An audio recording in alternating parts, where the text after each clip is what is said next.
Presentado por Aguas Andinas. Bienvenidos a un nuevo capítulo de La Mesa. Invitado el ministro de Hacienda, Mario Marcel. Ministro Marcel, muchas gracias por estar acá y darnos tiempo en su agenda. Muchas gracias a ti, Iván, y al mostrador. Pero voy a empezar por lo fácil, que nos cuente un poco cómo ve la economía, que ya estamos a la mitad del sexto mes del año. Las proyecciones de Hacienda le han venido ganando al mercado hace ya más de un año y medio. ¿Cómo ve lo que ha pasado al principio de este año y cómo ve el resto del año?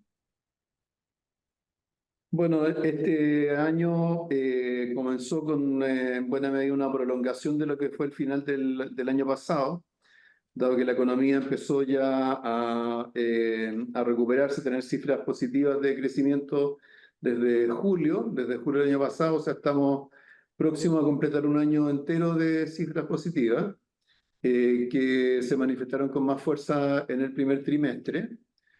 Por supuesto que ahí también hubo algunos factores transitorios, el tema del año bisiesto, en fin, eso ya todo ha sido bastante conversado. Pero lo que es claro es que la economía chilena está ya en un cauce de expansión y va a continuar en ello durante el resto del año. Y lo va a hacer porque, bueno, durante el resto del año vamos a tener condiciones financieras más favorables, dado que se va a ir sintiendo más, ¿cierto?, la normalización de la política monetaria del Banco Central, que seguirá avanzando a la velocidad que lo determine el Consejo, pero por supuesto ya es bien distinto a cuando teníamos una tasa de 11,25%, que la tuvimos, ¿cierto?, durante prácticamente un año. En que también vamos a tener un poco más de viento a favor por la situación del precio del cobre, en que estamos generando un mayor impulso con la inversión pública. Es decir, hay varios factores que nos van a estar, nos ayudan a explicar por qué, ¿cierto?, hablamos de un contexto de crecimiento. Ahora ese crecimiento no necesariamente va a ocurrir a la misma velocidad que el primer trimestre. De hecho, cuando hablamos de 2,7%, el resto del año crece a un ritmo menor al que creció el primer trimestre. Entonces estamos La como segunda mitad separando del año, factores la segunda mitad del año transitorios. que usted dice, para ponerlo en claro, la segunda mitad del año vamos a crecer un poco más lento que los primeros 6 meses del año. O sea, efectivamente, o sea, porque la base va a ser una base más exigente, la base de comparación del año pasado. Y porque también hay algunos factores transitorios que no van a estar actuando con la misma fuerza. Pero ese ritmo de crecimiento para el conjunto del año es mayor que el ritmo de crecimiento potencial, ¿cierto? Que el Banco Central lo estima en el orden del 2%, ¿cierto? Si vamos a crecer más este año es porque hay capacidad instalada para poder, que se puede ir utilizando para crecer un poco más. Lo mismo para el 2025. Después Pero, ya de ahí en adelante ya va a pasar a ser más importante cuánto podamos ir moviendo ese ritmo de crecimiento potencial, y para eso es lo que se está trabajando a través de una serie de reformas que están actualmente en desarrollo. bueno, de eso vamos a abordar, pero quiero cerrar lo económico.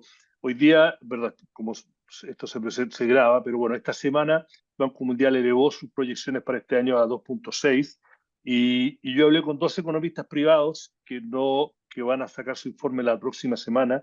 Entonces me pidieron que no los revelara quiénes, pero que ellos van a elevar sus proyecciones para este año a un crecimiento por arriba del 3% y creen que están siendo conservadores.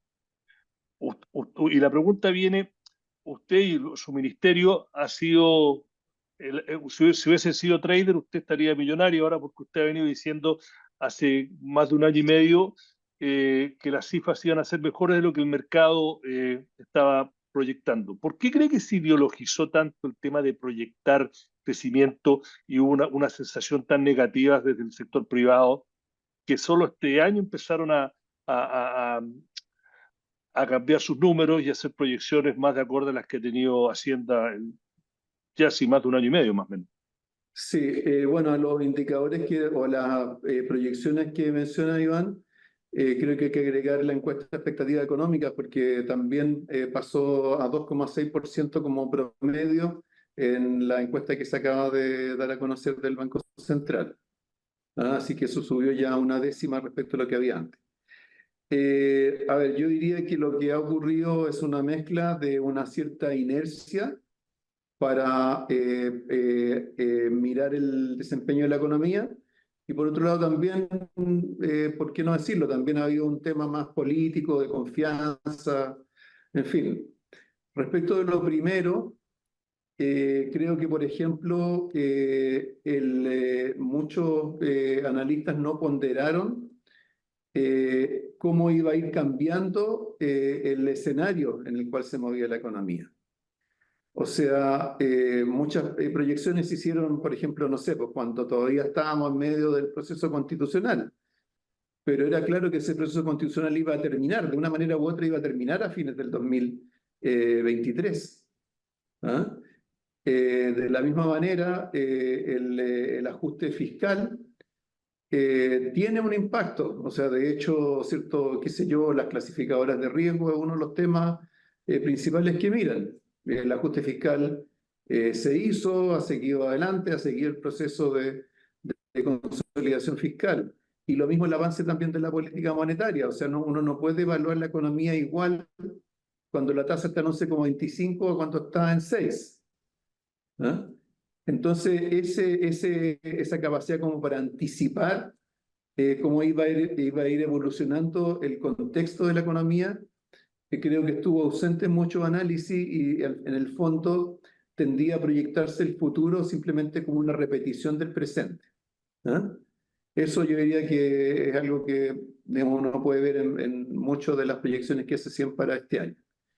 Y por otro lado, en el tema más político, es que hay muchos temas que son relevantes desde una perspectiva de largo plazo, ¿ah? Pero que se les asignó un peso desproporcionado para mirar el corto plazo.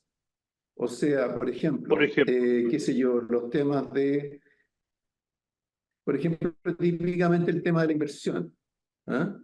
La inversión, ¿cierto? Bueno, sabemos que está influida por la incertidumbre, está influida por una serie de factores, pero ese es un análisis que, que tiene que ver más con el largo plazo. En el corto plazo, la inflación, perdón, la inversión sigue más o menos la dinámica del ciclo económico. ¿Ah? Y si la economía estaba más bien plana, ¿cierto? Por todo el proceso de ajuste, era lógico que la inversión estuviera acotada, pero de ahí a que colapsara la inversión, eso no ocurrió. ¿Ah? Y a partir de sobreponderar ciertos factores de más largo plazo, se le asignó un peso desproporcionado a esos factores que no se reflejan en cómo reacciona la economía o cómo opera la economía en el corto plazo. dentro de ese contexto del corto plazo 2024-2025, que las cifras van a ser buenas, ¿qué son los cisnes negros que le preocupan? El escenario geopolítico, las tasas en Estados Unidos, el sector inmobiliario en Chile. ¿Cuáles son las cosas que usted y su equipo ve como hay que estar atento a esto porque esto podría descarrilar las proyecciones y complicarnos más este año y el próximo? Sí, bueno, el escenario externo, bueno, yo creo que hay muchos riesgos que han ido desapareciendo, pero los riesgos geopolíticos siguen existiendo. Y la evolución de la política monetaria en Estados Unidos, digamos, lo que son las condiciones financieras internacionales, también están muy dependientes de lo que ocurra con la política monetaria de Estados Unidos. Ha sido muy sensible las tasas a nivel internacional a lo que se vislumbra como comportamiento o decisiones futuras de política monetaria en Estados Unidos. Mal que mal, ¿cierto? Estados Unidos está con tasas muy altas para lo que ha sido tradicionalmente esa economía, porque también ha estado con una inflación más persistente de lo que se esperaba. ¿Ah? Entonces, eso yo diría riesgos geopolíticos y ciertos riesgos de un escenario financiero más restrictivo. Pero eso es en un contexto en el cual hay otras cosas que han ido mejorando en el escenario externo. Y respecto del escenario interno, yo diría dos cosas. Primero, ¿cierto? La inversión, o sea, necesitamos que la inversión crezca. ¿Ah? No es que la inversión ni esté colapsando, ni esté cayendo dramáticamente, pero sí necesitamos que la inversión crezca para darle más sostenibilidad al crecimiento de la economía. ¿Ya? Por el momento, ¿cierto? Lo que uno puede ver como planes de inversión se ve bastante positivo, sobre todo hacia el 2025. ¿Ah? Pero deberíamos también tratar de evitar que haya un bache el 2024, ¿ah? Y que no se posterguen las decisiones de inversión que vienen para el 2025. Y por supuesto el otro fantasma que reaparece cada cierto tiempo es el de los retiros de fondos de pensiones. ¿Ah? Que ahí, en fin, sabemos el daño que le provocaron a la economía en el 2020 y 2021. Hay huellas de eso que siguen hasta el día de hoy, o sea, todavía no tenemos un mercado de renta fija plenamente recuperado, todavía, ¿cierto? Tenemos un crédito hipotecario muy restrictivo en relación a lo que tradicionalmente teníamos. Y por lo tanto, cuando reaparece, ¿cierto? Estas propuestas de retiro de fondos de pensiones, uno tiene que preocuparse, tiene que recordar, ¿cierto?, cuáles fueron los efectos de los retiros anteriormente ¿cierto?, asegurar que se mantenga el consenso que se ha generado en los últimos 2 años en cuanto a que los retiros son malos para la economía y son malos para las personas. ¿Ah? Porque al final son las personas las que pagan la mayor inflación o las que pagan, ¿cierto?, el, el congelamiento del crédito hipotecario, etc. Una pregunta a raíz de eso. No, obviamente que tuvimos una avalancha de diputadas y diputados que proponen un nuevo retiro. Rápido, ¿usted cree que no va a pasar más que eso o le preocupa de que efectivamente avance en el Congreso? O sea, bueno, todos vimos cómo fue la dinámica de los retiros en el pasado, cuando se aprobaron retiros en el gobierno anterior.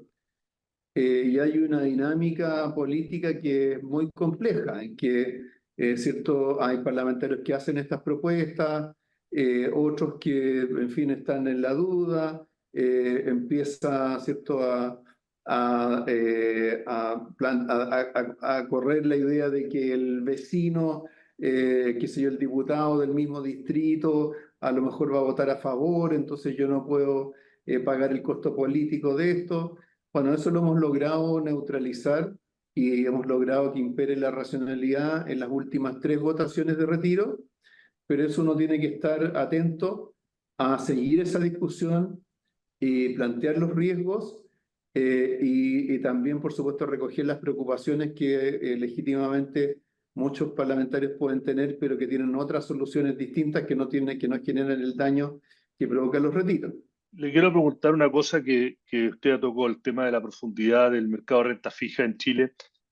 Cuando hace 10 días, 2 semanas más o menos, que colocaron casi 2.000 millones de dólares en pesos, eran bonos sostenibles, sustentables, Bloomberg sobre todo, pero algunos otros analistas dijeron que la decisión de hacerlo como lo hicieron fue precisamente porque en Hacienda había una preocupación acerca de la liquidez y la falta la falta de liquidez en el mercado de renta fija local.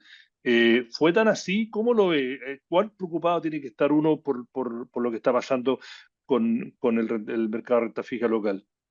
Sí, bueno, el mercado de renta fija en términos de volúmenes de colocaciones han vuelto más o menos a la normalidad, pero por ejemplo los plazos se han ido acortando, ¿ah? De las emisiones que se han colocado, entonces está más corto ese mercado. Las emisiones públicas a veces ayudan a ir construyendo, ¿cierto? A ir abriendo un cierto camino, construir un cierto benchmark, pero uno tiene que también estar preocupado de que, ¿cierto? De no estar copando el espacio del mercado de renta fija con emisiones públicas. Entonces, bueno, la emisión que hicimos hace pocos días atrás fue bastante positiva. Estuvimos 25 puntos base por debajo de lo que se esperaba como tasa. ¿Ah? Y en ese sentido creo que ayudó a clarificar el escenario en ese mercado, pero vamos a seguir monitoreando, vamos a seguir estando pendientes, ir calculando bien cada paso que vamos dando, para ayudar a la recuperación del mercado de renta fija y no frustrar las posibilidades que tiene de expansión, particularmente como fuente de financiamiento para el sector corporativo, el sector bancario. Vamos al plato de fondo hoy, barra postre, todo junto. Las reformas, ¿no? Las dos principales que ha sido la bandera de este gobierno fue el pacto fiscal, que incluye una reforma tributaria, y la de pensiones. En los últimos días ha habido ruido de que se está avanzando en la de pensiones más de lo que muchos, me incluyo, habíamos anticipado. Yo sé que no nos puede contar todo, pero ¿qué nos puede contar acerca de la reforma de pensiones y después cómo ve el avance en pacto fiscal?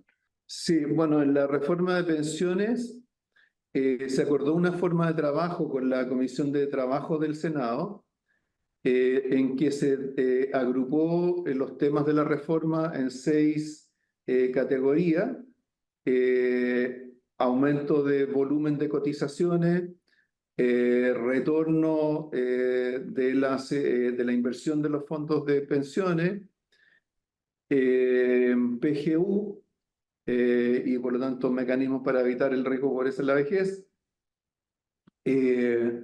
aseguramiento contra riesgos, otros mecanismos para incrementar el valor de las pensiones de los actuales jubilados, y finalmente un conjunto de definiciones que son más institucionales, de arquitectura institucional. Hasta el momento, o sea, se formó para eso una comisión técnica con un asesor de cada uno de los senadores, más el equipo de gobierno. Se ha avanzado en los primeros 3 temas y medio. En ellos se ha ido analizando no solo las propuestas del gobierno, sino que otras alternativas, y han ido surgiendo varios puntos de encuentro o para resolver diferencias que habían surgido previamente.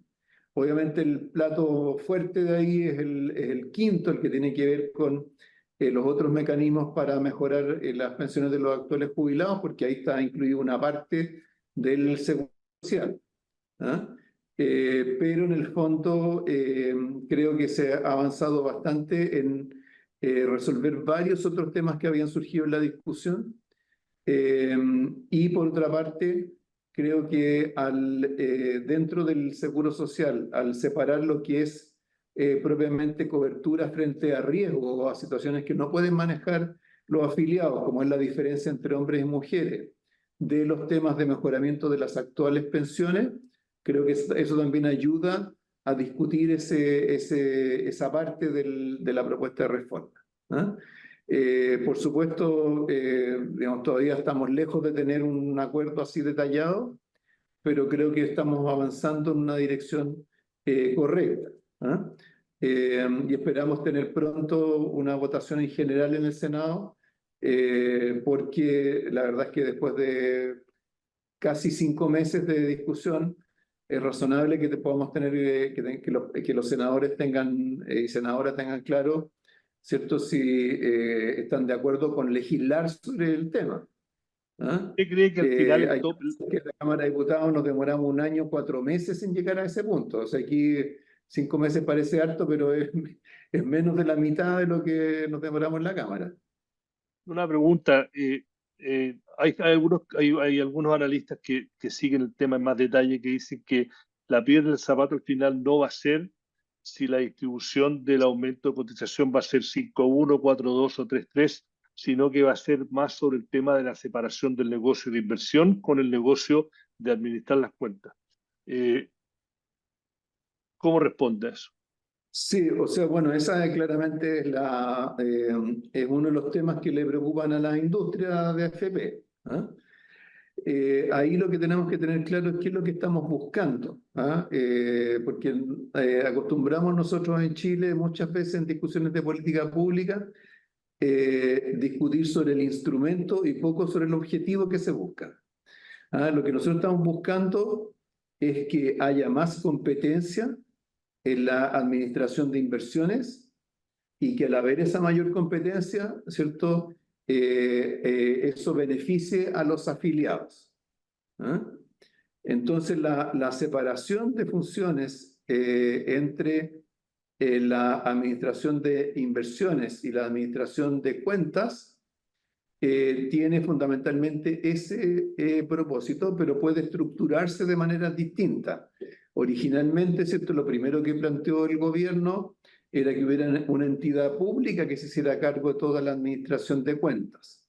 ¿Ah? Después se planteó la posibilidad o sea, el Ejecutivo cambió o recogió, ¿cierto? Muchas observaciones que habían y lo trasladó a una subcontratación al estilo de lo que se hace de lo que se hace en el seguro de cesantía. ¿Ah? Ahora se han barajado otras alternativas en la instancia técnica, pero tratando de focalizarse en el objetivo de generar más competencia en la administración de inversiones. Y eso yo creo que es algo que hay un espacio para mejorar respecto a lo que hoy día tenemos. Y que esa mayor competencia sin duda debería beneficiar a los afiliados. ¿Ah? Así que digamos, creo que lo que hemos podido avanzar es porque hemos tratado de especificar mejor, ser más claro en términos de los objetivos de lo que se busca con distintas medidas para a partir de ahí revisar lo que se propone y otras alternativas que puedan haber. Pero no puedo entrar en mucho más detalle porque hay que dejar que trabaje esa instancia técnica. ¿Ah? Pero usted conoce bien la política y también conoce el lado técnico. ¿Usted ve por lo menos que hay voluntad desde la oposición de poder avanzar en esto y sacarlo de encima? Porque todo el mundo, y me incluyo, dice, bueno, una vez que ya estemos en la tierra derecha de la campaña municipal y el próximo año las presidenciales, se complique el escenario político, una política que no está dando el ancho y ahora van a tener menos incentivos de llegar a acuerdos. Sí, yo lo que veo del lado de la oposición es que si alguna vez tuvo la idea, ¿cierto?, digamos, se pensó que se podía quizás frenar o postergar la reforma, creo que ahora hay una visión más realista en el sentido de que es importante avanzar y generar una reforma previsional. Yo creo que a partir de ahí es que han ido surgiendo algunas variantes. Hasta hace poco solo escuchábamos 6-0, ¿cierto? Todo a capitalización individual. ¿Ah? Ahora han ido surgiendo otras ideas, otras propuestas. Qué sé yo, está la propuesta de la Universidad San Sebastián, creo que se han ido escuchando otras voces que buscan abrir un espacio distinto a simplemente parapetarse detrás del 6-0. ¿Mm? Ya les doy mucho más tiempo. Luego una pregunta corta. Si a usted le gusta apostar, ¿usted estaría dispuesto a apoyar la apuesta que hizo el presidente en la cuenta pública, que íbamos a tener las cifras? No me acuerdo exactamente, pero él dijo, tómeme la palabra, crecer por los cuatro años por sobre el promedio tendencial, disminuir la pobreza. Se me olvidó la tercera y cuarta, pero él dijo, tómeme la palabra. ¿Usted lo apoya La por esa generación apuesta? de empleo. Creación de empleo, exacto. Sí. O sea, a ver, el crecimiento, el presidente, la referencia que hacía era ingreso per cápita, ¿ya? Entonces, efectivamente, si crecemos a las tasas que estamos hablando hoy día, 2,7% el 2024, 2,5% el 2025, vamos a tener un crecimiento de ingreso per cápita de los 4 años, que efectivamente va a ser mayor que los 8 años anteriores. Parte de esa mejora tiene que ver con el mayor crecimiento de la economía en general y otra parte tiene que ver con que la población está creciendo más lento que en el pasado. ¿Ah? Y eso, bueno, obviamente esas cifras se van a ajustar de acuerdo al censo que está todavía en desarrollo, pero parece claro que también que ¿cierto? El crecimiento de la población hoy día es bastante más lento que en años anteriores, entonces en términos de ingreso per cápita eso significa un ingreso per cápita que puede crecer más. ¿Ah? O sea, el ingreso per cápita durante los 8 años anteriores creció en promedio al 0,9% por año. ¿Ah? Con las cifras que tenemos ahora de crecimiento y si se validan proyecciones de población como las que tiene CELA de las Naciones Unidas, probablemente estaríamos en el orden del 1,5 o algo por el estilo. Mire, tengo 40 preguntas más, pero ya nos pasamos del tiempo que prometí y tuvo paciencia por los problemas técnicos. Así que, ministro Mario Marcel, muchas gracias por haber estado nuevamente acá en la mesa del mostrador. Y seguiremos hablando en un par de meses a ver si hablamos de que tenemos una reforma. Eso, ojalá que nos podamos encontrar en esas circunstancias y también que podamos mostrar lo que hemos avanzado en lo que son las cifras de actividad, empleo para este año. ¿Ah? Así que muchas gracias nuevamente por la invitación y espero que podamos conversar prontamente con buenas noticias en todos estos planos. Muchas gracias, ministro, y será hasta la próxima.